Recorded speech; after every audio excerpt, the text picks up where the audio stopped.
मुसळधार पावसाचा उरण रेल्वे स्टेशनला फटका बसलेला आहे। उरण रेल्वे स्टेशन पाण्याखाली गेलेलं आहे। बाहेर पडताना प्रवाशांना मोठा त्रास सहन करावा लागतोय।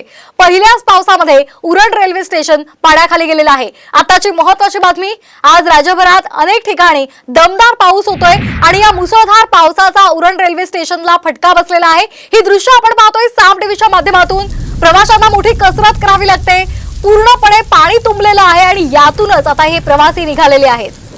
ही दृश्य आपण पाहतोय उरण स्टेशन मधली ही दृश्य आहेत। उरण रेल्वे स्टेशन पाण्याखाली गेलेलं आहे आणि बाहेर पडताना आता प्रवाशांना यातूनच वाट काढावी लागते।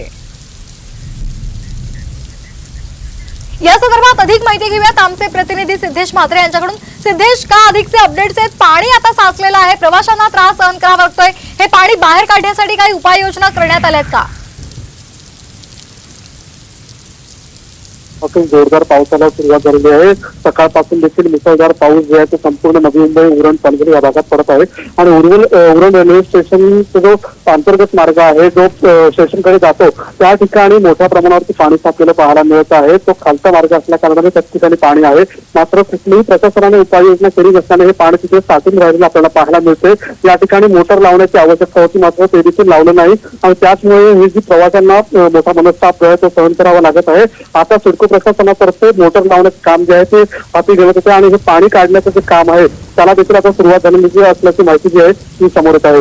मॅडम, पण हे कधीपासून पाणी साचलेलं आहे? कारण मुसळधार पाऊस सर्वत्रच होतोय, मात्र हे पाणी कधीपासून तुंबलेलं आहे आणि आता या ठिकाणची वाहतूक सध्या कशी सुरू आहे? रेल्वे वाहतुकीवरती याचा कुठलाही परिणाम झाला नाही आहे।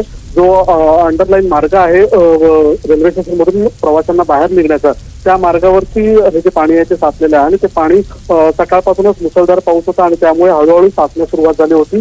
मात्र आता मोटारीच्या सहाय्याने हे पाणी जे आहे ते बाहेर काढण्याचं काम आहे ते प्रशासनामार्फत हाती घेण्यात आलेलं आहे। एकूणच रेल्वे लाईनवरती याचा कुठलाही परिणाम झाल्याची माहिती समोर आली नाही। अगदी धन्यवाद सिद्धेश आपण दिलेल्या माहितीसाठी। तर आपण ही दृश्य पाहतोय उरण रेल्वे स्थानकातली ही दृश्य आहेत। पाणी साचलेले आहे आणि यातूनच नोकरदार वर्गाला मार्ग काढावा लागतोय।